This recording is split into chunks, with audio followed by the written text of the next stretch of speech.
విజయవాడలోని Vidyadharapuram national private స్కూల్లో దారుణం జరిగింది. ముక్కుపచ్చలారిని 3 ఏళ్ల చిన్నారిపై యాసిడ్ దాడి జరిగింది. చిన్నారి సున్నిత భాగాలపై కెమికల్ పోసినట్లు కుటుంబ సభ్యులు చెబుతున్నారు. చిన్నారి సున్నిత భాగాలు తీవ్రంగా కాలిపోయాయని తల్లి చెబుతోంది. స్కూల్ యాజమాన్యంను నిలదీస్తే దాడి చేశారని తమకు న్యాయం చేయాలంటున్న చిన్నారి తల్లితో మా ప్రతినిధి Raj Kumar face to face. Vijayawada విద్యాధరపురంలో మానవీయ ఘటన చోటు చేసుకుంది. ఏదైతే ముక్కుపచ్చలారినటువంటి పసికందు పైన యాసిడ్ దాడి జరిగినట్లు కూడా తెలుస్తుంది. మరి అసలు ఈ దాడి ఎట్లా జరిగింది ఏంటనేది మనతో మాట్లాడడానికి చిన్నారి తల్లి ఉన్నారు, వాళ్ళతో మాట్లాడదాం. మేడం చెప్పండి, అంటే అసలు ఎట్లా జరిగింది ఏంటి, ప్రధానంగా ఇంత చిన్న పాప పైన యాసిడ్ దాడి జరిగింది ఏంటి? సార్, నేను 23వ తారీఖు సోమవారం సార్ యథాస్థితిగానే స్కూల్కి పంపించాను. నేను పాపని పంపిస్తే 11:45 నాకు ఫోన్ వచ్చింది సార్. పాప బాత్రూమ్కి వెళ్ళింది, ఒక గౌను పంపించండి అని చెప్పేసి అనగా క్యారేజ్ టైం అదే టైం కాబట్టి 12 ఒక గౌను ఒక లంచ్ బాక్స్ అయితే ఇచ్చి పంపించడం అయితే జరిగింది సార్. నేను వెళ్ళేపాటికి ఒళ్ళంతా నురగ రాసుకొని ఉంది సార్. పాప మా అక్కని పంపించాను. నేను 2 చెంబులు నీళ్ళు పోసేసి ఇంటికి తీసుకొచ్చేసింది పాపని.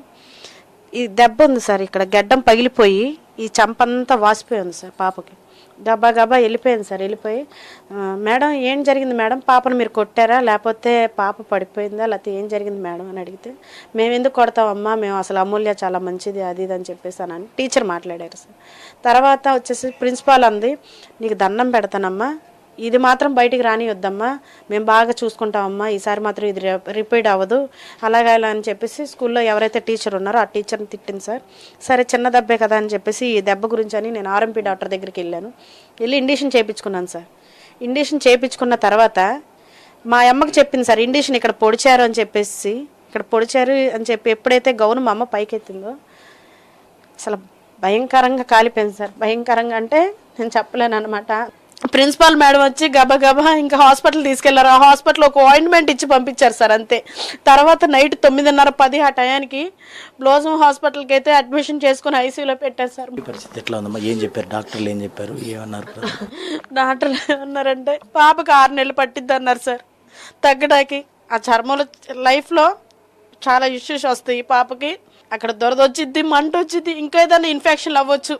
పాపకి అక్కడ స్కిన్ ముడుచుకొని ఉంటుందండి. అది కనుక అలాగే ఉంటే కనుక పాపకు బాడీలో ఒక లేయర్ తీసి కట్ చేసి వేయాలని చెప్పేసి చెప్పారు సార్. నా పాపకు న్యాయం చేయాలని కోరుకుంటున్నాను సార్. ఇంకొకటి వచ్చేసి సార్, భవానీపురంలో ఎమ్మెల్సీ కేసు అయింది సార్. ఆ పోలీస్ స్టేషన్ నుంచి నాకు ఎటువంటి న్యాయం జరగలేదు, అసలు వాళ్ళు పట్టించుకోలేదు సార్.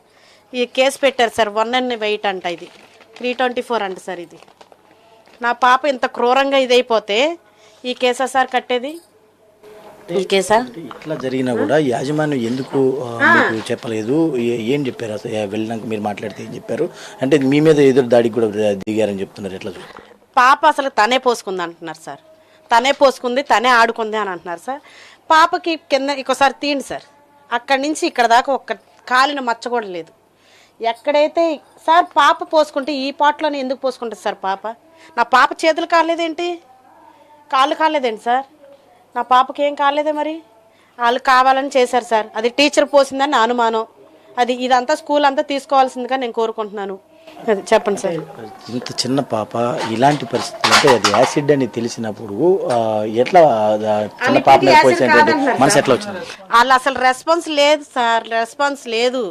వాళ్ళు మళ్ళీ నిన్న సార్ పాపను ఎత్తుకొని ఎండలో నేను మేడం దగ్గరికి, సరిత మేడం దగ్గరికి వెళ్తే, మేడం నా పాప ఇలా ఉంది మేడం అని చెప్తే ఆమె అసలు రెస్పాన్స్ అవ్వలేదండి.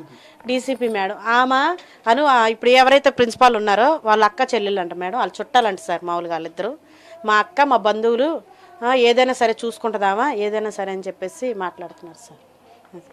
మీరు ఏం డిమాండ్ చేస్తున్నారు ప్రధానంగా? పాప ఇట్లా సార్, నా కూతురు లైఫ్కి ఏమి ఇస్తారు చెప్పమనండి, ఏం చేస్తారో చెప్పమనండి, వాళ్ళనే అడగండి సార్. నాకు న్యాయం చేయాలి. సో ఇంకోటి ఏంటంటే ఆ స్కూల్ అనేది కూడా ఉండకూడదు. ఈరోజు నా పాపకు జరిగి ఇంత నరకం అనిపిస్తుంది, నాకు తెలియదు కదా సార్.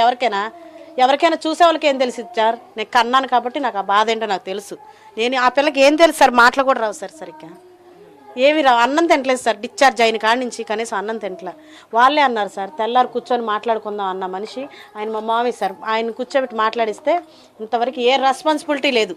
అంటే ఏం చేయలేమని చెప్పేసి మేము ఇదవుతున్నాం అని సార్. చెప్పండి మీరు. నాకు అలా చేశారు కాబట్టి నాకు గవర్నమెంట్ నుంచి, నేను ఈ ప్రభుత్వం నుంచి నేను కోరుకునేది ఏంటి అంటే, నా పాపకు న్యాయం చేయాలి. నా పాపకు జరిగినట్టే ఇంకొకళ్ళు ఎవరికి జరగకూడదని చెప్పేసి నేను కోరుకుంటున్నాను సార్. అది అయితే ఇది ప్రస్తుతం పాప యొక్క ఆరోగ్య పరిస్థితి మాత్రం కొంత ఇబ్బందికరంగానే ఉంది. మరి ఈ నేపథ్యంలో ప్రభుత్వం నుంచి తగినటువంటి సహాయ సహకారాలు అందించడం, అదేవిధంగా ఆ పాఠశాల యాజమాన్యం పైన చర్యలు తీసుకోవాలంటూ కూడా తల్లి డిమాండ్ చేస్తున్న పరిస్థితి ఉంది. ఇది తాజా పరిస్థితి. Over to studio.